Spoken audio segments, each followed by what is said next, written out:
Hello, and welcome to Queuing It Up.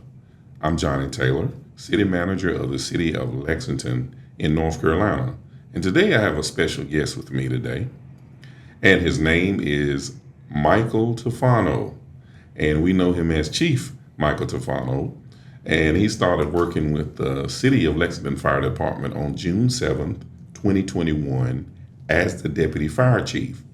He was promoted to the Fire Chief in Lexington on November 12, 2024. Before that, Chief Tofano worked for the City of Altoona Fire Department from March 1999 to June 2021. He worked his way up through the ranks with the Altoona Fire Department as the Deputy Chief before returning home to Davidson County. Chief Tofano graduated from North Davidson High School and went on to receive his bachelor's degree in political science from Carson Newman University. He also received a master's degree in public administration from Liberty University. In 2019, Chief Tofano graduated from the Executive Fire Officer Program at the National Fire Academy in Emmitsburg, Maryland. Chief Tofano also belongs to the International Association of Fire Chiefs and the North Carolina Association of Fire Chiefs. Chief Tofano has received numerous nationally recognized certifications, including Fire Officer 4, Fire Instructor 2, Hazardous Materials Technician, and several Technical Rescue certifications. Welcome, Chief Tofano, to Queuing It Up. Thank you so much. It's really a pleasure to be here. Thank you for being here today with us on Queuing It Up. Glad to have you here. And I'd like to say to you at the beginning that we're most grateful for the service that all of you provide to our community to keep us safe. I certainly appreciate that. Thank you very much. Well, we're going to get right into the questions. As a veteran in the fire service, could you tell me what is most fulfilling about being a part of the Lexington Fire Department? Well, for me, the part of the fire service that I enjoy the most is just being able to be there and help folks, even when they're having a tough time. I mean, usually when we encounter them, they're having maybe one of the worst days of their life. And the opportunity to be able to help them and even save their life is something that I really do enjoy. For me, Lexington Fire Department specifically, there's a couple of things that I think I'm really proud of with it. We have really worked hard to develop an excellent work environment. One of our newest hires that we just had, in a conversation with her, she said, on day one, I felt welcomed here. I was proud about that. I think that is something that I really like about being here. It's a fulfilling job. One of the things that I recognized early on in my career is that you don't get to do the same thing every day.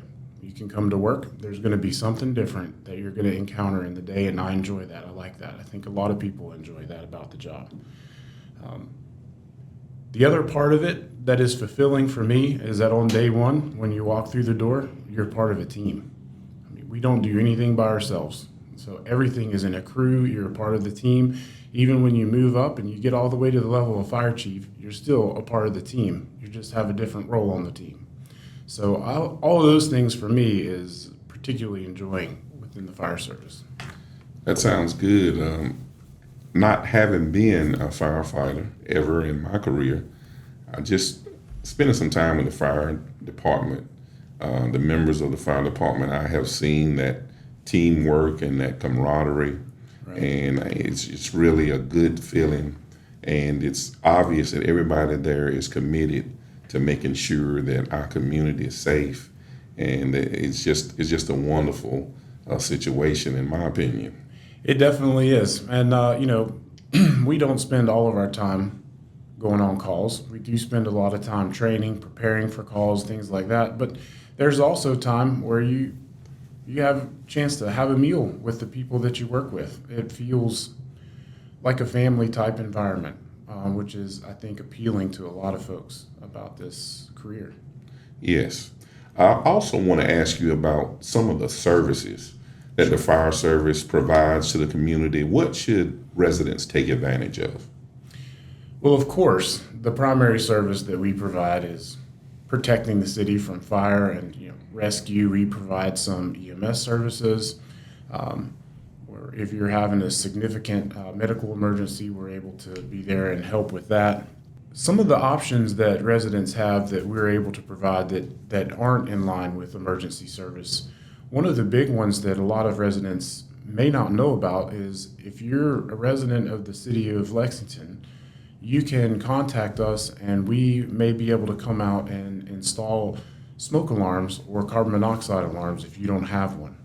And even if you do have them, we can come and check them and make sure they're working properly so that you can stay safe in that regard. Another option that we have, another service that folks could take advantage of, is a lot of our fire prevention and public education programming.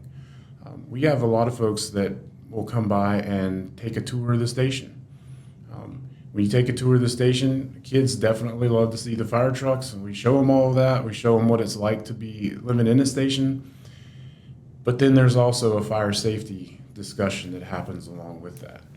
And I would say one of the last things that a citizen of Lexington can take advantage of, if they would like, is we'll come out to their house and do a fire safety evaluation. It's your home. We're not going to have any violations or anything like that. We're literally there just to help evaluate your home and say, well, maybe you want to consider these other options in your house. That's great. I really enjoy the use of technology in every area of what all of the city services can actually provide to our residents. And recently, the fire department rolled out Community Connect, and that's a platform that all of our residents should be aware of. So tell us about Community Connect. Well, I'm particularly excited about Community Connect. It is an opportunity for us to learn about the residents, the private residents in the city. And when I say learn about them, there are things that folks may want to communicate to us if we're coming to your house. For instance, one of the most important things that a lot of people want to share with us is about their pets. They have time to get out themselves, but they may not have time to find all their pets.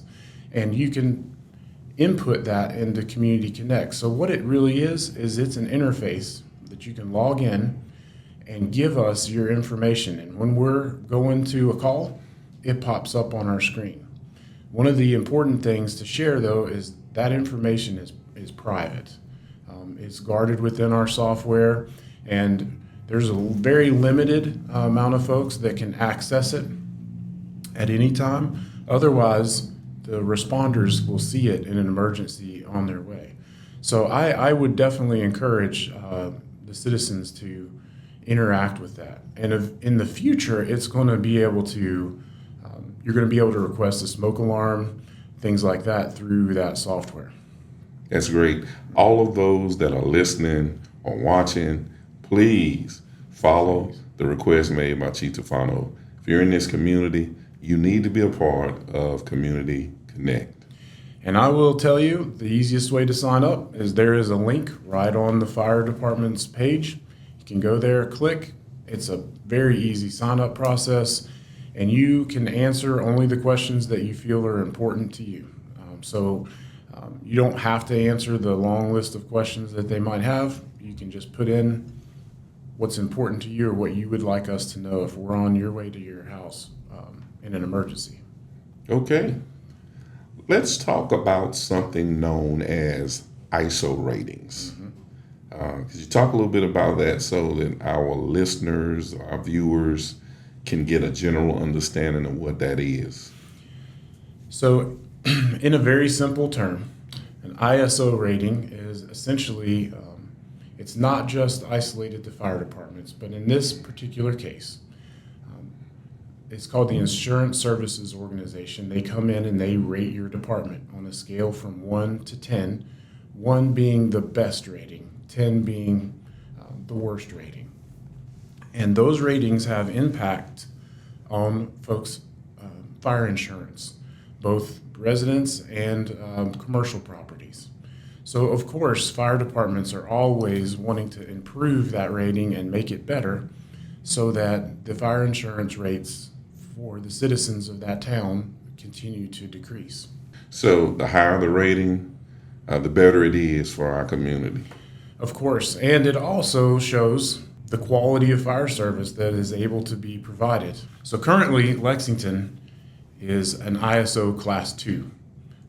We are always striving to get better at what we do. We are working toward that Class 1 rating, which would mean that we're providing the highest quality fire service that you can provide, that you can receive anywhere. There are not that many Class 1 fire departments in North Carolina or the United States. So working toward that accomplishment and achieving that accomplishment in the future would be something that we would be certainly very proud of. Well, Chief, you definitely have my support. We're behind you all the way, and I'm getting excited because I think that we're going to get there.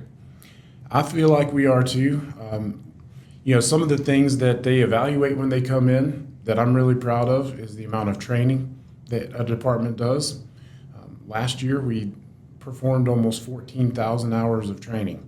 So we're consistently trying to prepare ourselves to be the best that we can be and deliver the best fire service we can. That's great.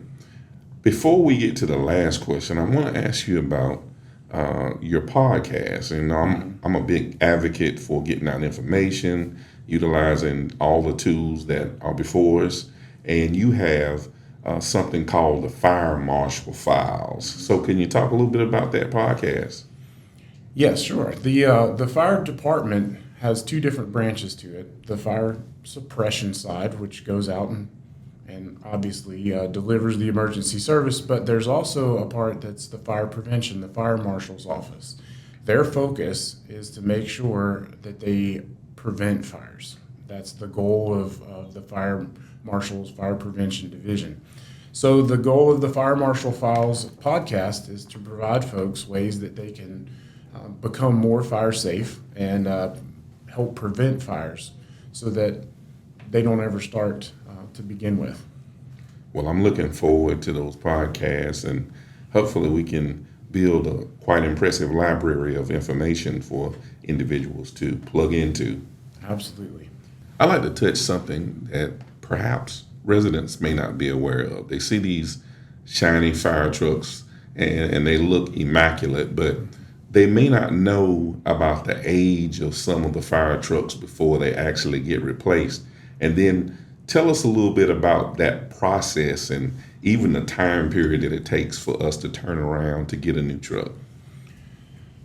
Well, if you had asked me that question 5 or 6 years ago, I would have told you it takes about a year from the time that you order a fire truck to the time that it arrives. But now it's more along the lines of 3 to 4 years. So when we have a fleet that is aging, our oldest truck right now is 31 years old. It's in use today. We have to anticipate those needs far into the future. If we were to start the process of ordering a fire truck today, by the time that it was ordered, it wouldn't be arriving until at the earliest 2028. So that has presented a challenge to forecast those needs farther into the future and not just look at it today and say, well, in a year, in 6 months, we need a fire truck. We have to look a lot further, and your fleet continues to age the entire time that that you even have a truck on order. So it is definitely a challenge in this post-COVID supply chain environment that we have. So, Chief, you've told us a little bit about the procurement process, but I'm sure that most individuals here don't realize just how much a fire truck may cost. So could you give us an idea? Well, again, if you'd asked me that question 5 or 6 years ago, I would have told you that what we would call a fire engine, a fire pumper, the typical fire truck that you recognize, would have cost about $500,000. Today, that same exact fire truck costs about $1.1 million. 5 years ago, a ladder truck with the 100-foot aerial on the top would have cost right at about $1 million.